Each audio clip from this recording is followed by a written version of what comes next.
Okay, so if you've been following our channel, you've seen this before, but it's always good to learn, remember, practice, etc.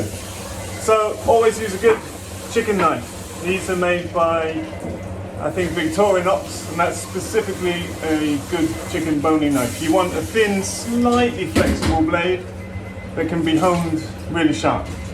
And the positions of my hands are vitally important. Over tens of thousands of chickens, I've worked out the absolute most optimal way to do this process without any risk of cutting my fingers. I've only ever cut myself once in the time I've used this slaughtery, and that was an accident where I was showing someone something and did something silly with my knife over there.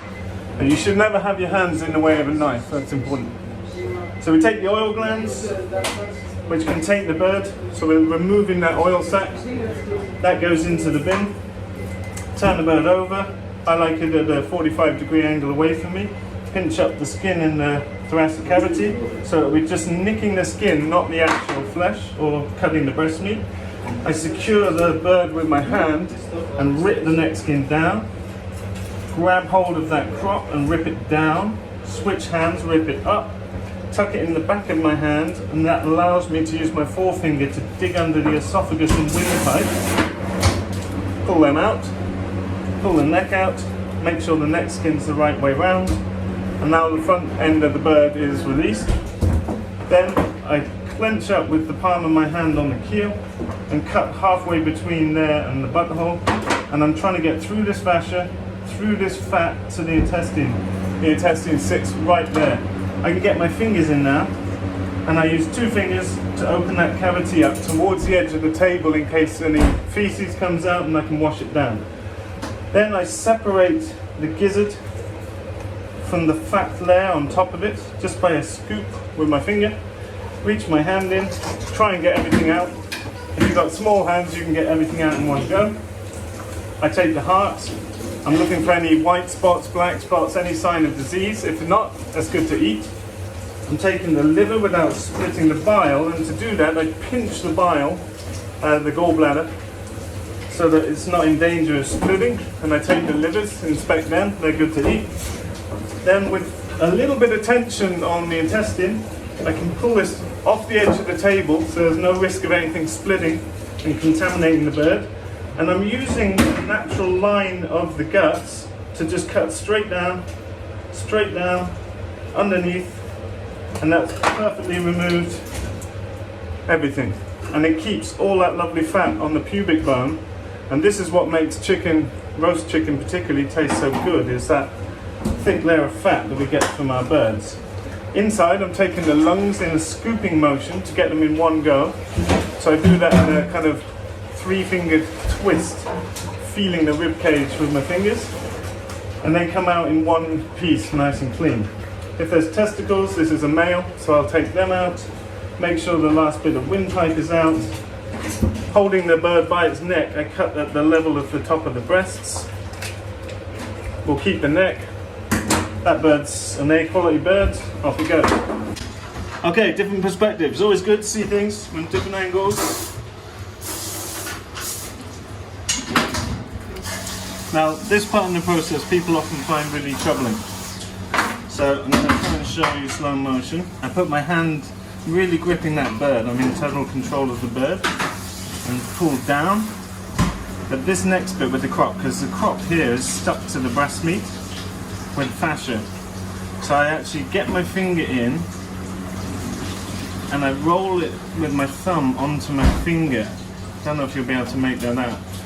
And then I grab up to clamp it with my finger and move my thumb further up so I can just pull downwards. It's not a lot of force needed, it's just a grip.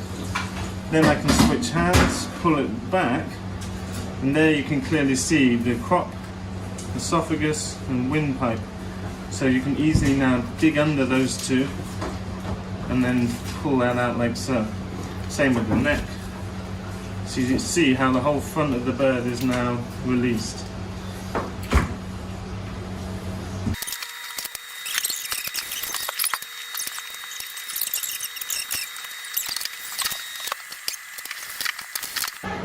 Slight change in the children this year. What we're actually doing is weight categorizing the birds in the chiller. So we grade our birds A, B and C. A is totally perfect bird, B is slight visual damage but totally edible, sellable. C birds are the birds that have a big rip in their skin or something from the plucking machine like that, so we would keep them to eat ourselves. And so this year we're going to do things differently. We've always just put in the birds in numerical order, but we only test the first, middle and last birds for the temperature controls that we have to supply to the regulators. But we've decided to weight categorize the birds into 5 categories in the chiller to facilitate easeful packing. So we're going to see how that goes today. Okay, we've just begun. Everyone's got their rolls. Alex is on scalding and plucking. Birds coming in at a good rate, and the birds look fantastic. So they've, I would guess, around 2 to 2.2.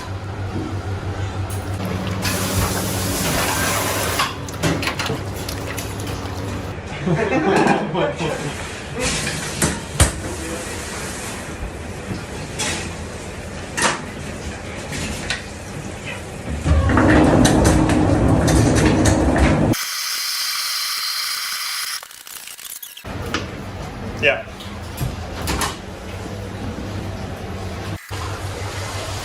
They look better this batch or not? Yeah, they look good.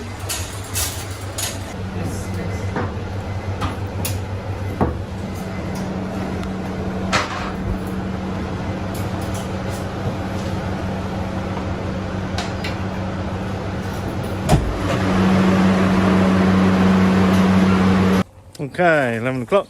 Time for a cup of coffee. We're having a quick break. Last birds on the trailer here, so we're ready to go.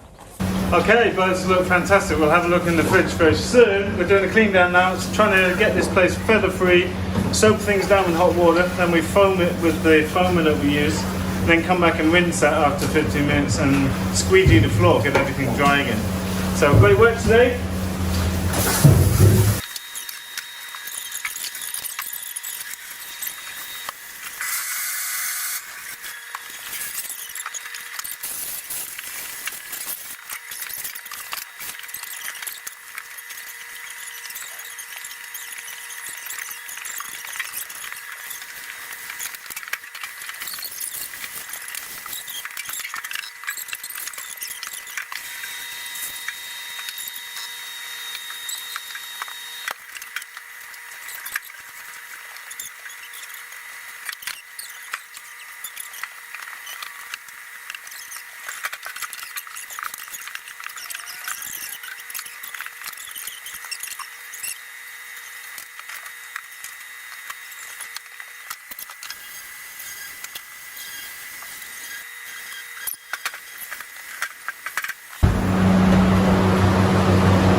Birds looking great.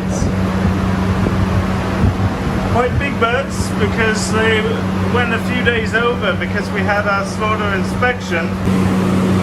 It's hard to know what the average will be, but it's certainly a bunch of birds that are 2.2 to 2.4, so good size family roasting birds, and we're going to smoke a bunch of these birds too. The clean room job has always been the lower input job. You just basically record keeping and putting birds in the freezer. The level of work in here has gone up because we're grading the birds in the actual chiller, but this will make packing much quicker because we'll have birds within 200 gram weight differences in the same crates that we can then put in the freezer. We're selling per kilo, but we offer people a chance to buy larger or smaller birds, so that's going to work really well. I'm just filling up the scholder for the packing tomorrow, although I'm not going to be involved in the packing. The animal crew are doing that with Johanna. So mostly clean down is done, just need to foam inside here, but we've got it feather 3 again, and that's, yeah, really good job. It's a little slower with the new team, but for a first try with the first team, excellent job. We actually just all took on one roll for the whole time rather than swapping through, because we'll have 6 slaughters this year that are planned, so everyone can try each station out, but it's good to spend a longer time in one position so you really learn that role really well.